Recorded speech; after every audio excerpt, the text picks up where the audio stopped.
U ovom videu ćemo obraditi import MIP obrasca na MPIS aplikaciju Porezne uprave putem interneta. Važno je napomenuti da se za import mora koristiti Internet Explorer, u protivnom aplikacija neće raditi, znači ne radi ni sa Mozillom ni sa bilo kojim drugim web browserom. Kad se logujemo na MPIS, znači dobijemo digitalni potpis, nakon toga unesemo šifru koju smo dobili i sam import MIP obrasca se radi na unos obrasca kroz specifikacije, unos nove specifikacije.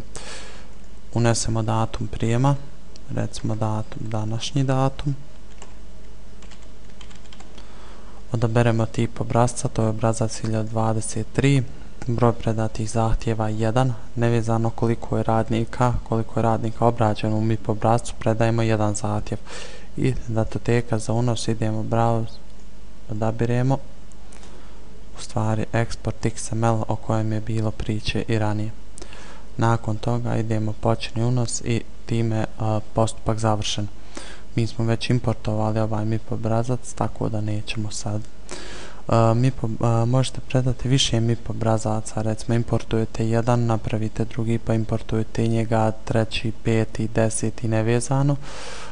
Da bi pregledali koliko se trenutno procesira, zato što nekad treba jako dugo da se jedan završi, idete unos obrasca kroz specifikacije, nastavak započetih, tu odaberete obrazac 1023 i idete na pretraži.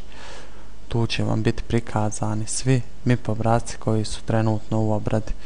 Možete sa desne strane imat ćete i detalje, pa ćete pregledati šta se dešava sa obrascem, da li je ispravan, da li nije. Također, ako ste pogriješili, ići ćete na detalje i tu ćete moći i obrisati fajl koji ste predali.